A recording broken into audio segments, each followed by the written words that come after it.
All right, okay, so I've seen so many people make these videos about how I make my videos, which is kind of a funny topic, and it kind of makes you have to think for a second, but I want to talk about that. I want to talk about how I make my videos. Now, if you saw the video that I posted yesterday where I was talking about how I edit my photos, rated sensors or whatever. So once I've taken the photo, I use this little guy. Now, I've talked about this before in some of my earlier videos, but this is an SD card adapter. That video was obviously not shot here in my apartment. I actually shot that in our filming studio at the church that I work at, just because I was on my lunch break and it was just a little bit easier to get there than it was to drive all the way home and set all my stuff up and film video. But I want to talk about how I film stuff here. I want to show you guys everything, all the gear that I use and how I set it up and how I get ready to actually set up and film and just all of that stuff. So, all right, I'm done talking.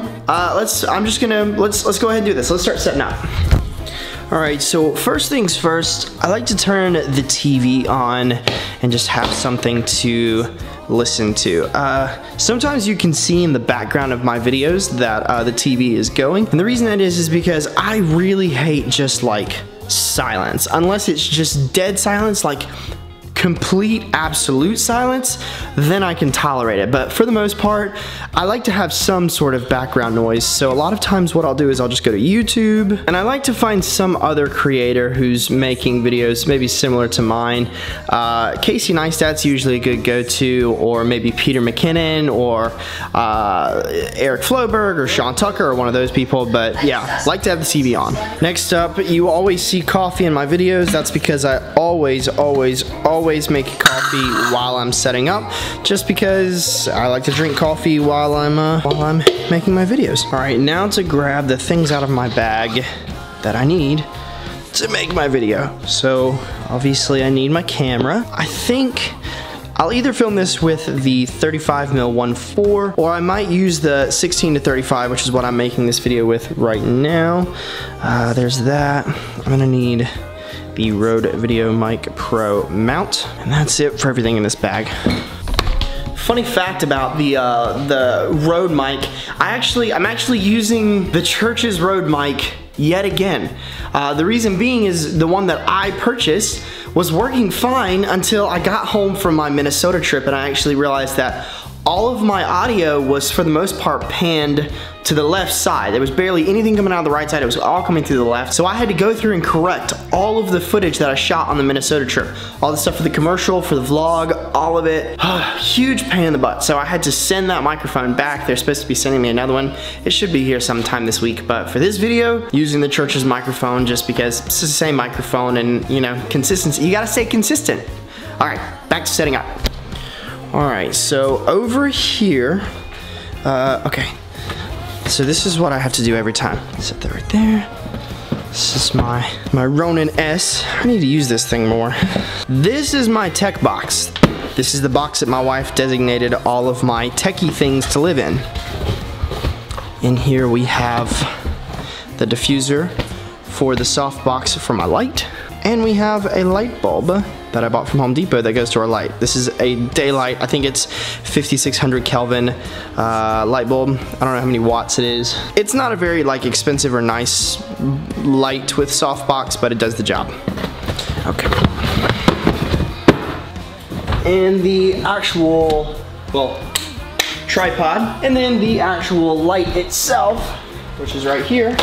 They live behind the couch because, well, Kaylee says I have too much gear, and so she has to find little hiding spots for it, or else I'll just leave it everywhere. Hopefully some of you guys can empathize with my struggles. If not, it's fine.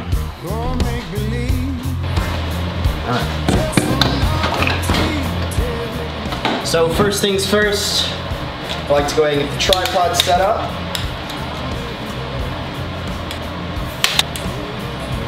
This tripod's not quite tall enough, so I kind of have to use the little bit of extra height that's got there on the little bar. I really should buy another one, a nicer one, but to be honest, I'm just kind of cheap, and that's really the only reason. The water is boiling, and if you watched my coffee video, you know that it's really important to make your coffee when the water is really hot we can first pull it off the stove. So I'm gonna do that really quick.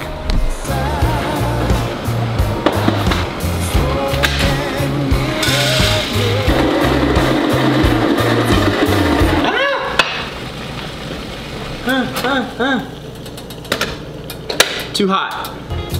I'm done with your lies. I've got your poison running through my veins. The bloom is the best part.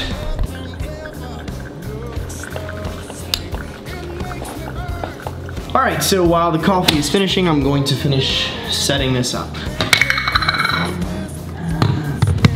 Coffee's done.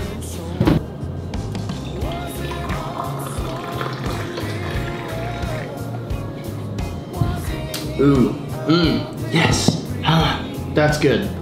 So I need this lens to do the rest, but I think I'll just save the lens for the, I'll save the lens for the last part. So I also made a video here recently about how it is more beneficial to use a boom instead of running your mic as a shotgun microphone, and I still stand by that. It takes a little bit of extra effort, but your quality is just astronomically better.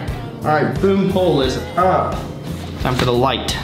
So this light was actually a gift to me. It was given to me, and it's not the best light in the entire world. It's by Photo Bright Lighting, and it's not by any stretch like a professional light. I mean, it does have an LED bulb that I use in it, which is different than the bulb that it came with.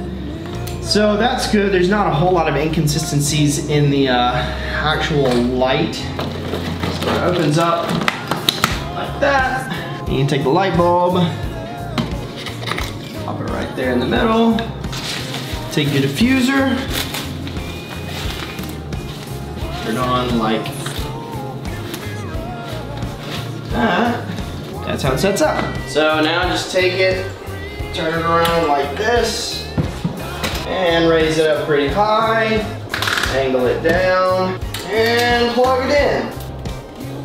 Ta-da! So when you wear glasses like I do, it's really important to make sure that your softbox is up high and pointed down at an angle.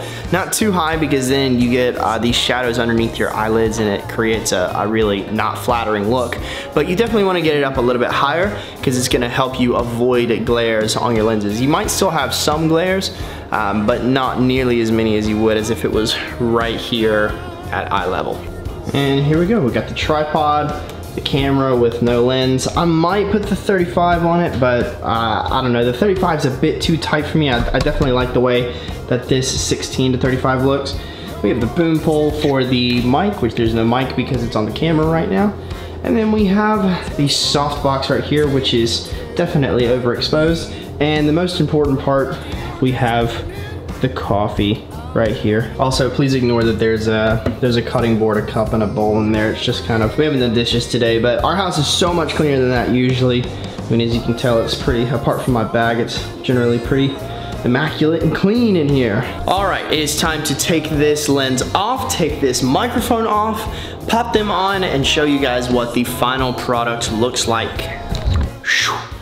And that is pretty much it. That's how I set up the shot that you see here in my apartment so frequently. The TV is still on. It's actually a little loud. The last thing that I want is for you to hear that audio and my video. That would just not be good. But basically, this is the shot. So this light, even though it's at a daylight temperature, is still a little blue. So a lot of times what I do is I turn on these lights up here that you can kind of see. And then that one lamp right back there, it just kind of creates a little bit more of like an amber, yellow, kind of orange and teal kind of feel for my videos, just to give it a little bit of balance. I also make sure that these blinds right next to me, I make sure that they stay closed. So I have complete control of my lighting on my face with this light right here. Those blinds back there, it really just depends on how I'm feeling as far as the video goes. Sometimes I leave them open, sometimes I close them. I close them when I want the video to have a little bit of a darker feel, because it really darkens up this background a lot. But for the most part, I just leave them open just because I do kind of like the brighter look. I like the brighter feel, and it seems like other people seem to like that look as well. As you can tell, the audio sounds immensely better with the mic on a boom as opposed to being mounted shotgun style on the top of the camera. And that's pretty much how I get this look and how I make these videos. Now, I won't go too deep into the editing process in this video because I've kind of explained my editing process in a few videos back. I'll actually link it up here in one of these corners, but basically the editing is pretty simple. I don't really have to do any sort of color correction or anything like that. I might have to adjust the exposure a little bit, or if I didn't nail my color temperature exactly like I want it for the video, I might have to adjust a little bit, but for the most part, I put this out straight out of camera just because it's got the look that I want. I don't use LUTs or presets or anything like that for my video. I pretty much just use the Lumetri color tab in Premiere Pro to just do minor tweaks, maybe in the shadows or in the highlights or something like that, but I mean very minimal tweaks to this actual footage. And then as far as the audio goes, I've noticed that Rode mics have a lot more low end and low mids than most high-end microphones do, so I might have to adjust just a little bit to make sure that it's not too boomy, it's not too bassy, and that my voice isn't competing with the music that I choose, because a lot of music nowadays is very bass heavy music, so the last thing that you want is for your voice to have a low frequency and then that music to have a low frequency, and those two sound files to be butting heads with each other or trying to battle for who's going to be louder or who's going to be more audible. Hopefully you enjoyed this video. I really enjoy seeing behind the scenes of like how people do their stuff and like what's in their camera bag and how they set up their videos and how they light their stuff, and hopefully you enjoy that as well. I would assume you probably do if you're watching this video, so if you like this video, please consider subscribing.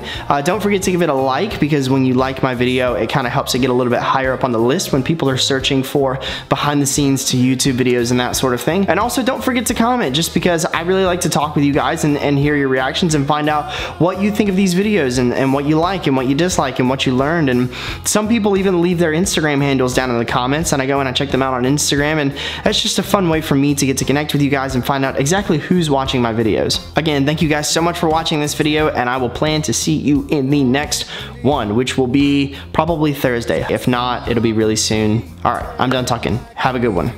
Oh, one last thing. I usually end my videos with some sort of like B-roll sequence or like a time lapse or something like that. I'm probably going to shoot a time lapse for this video, and if you're wondering how I do that, I usually take that or this camera, whichever one's available, stick it on this tripod that you see, and then I shoot out of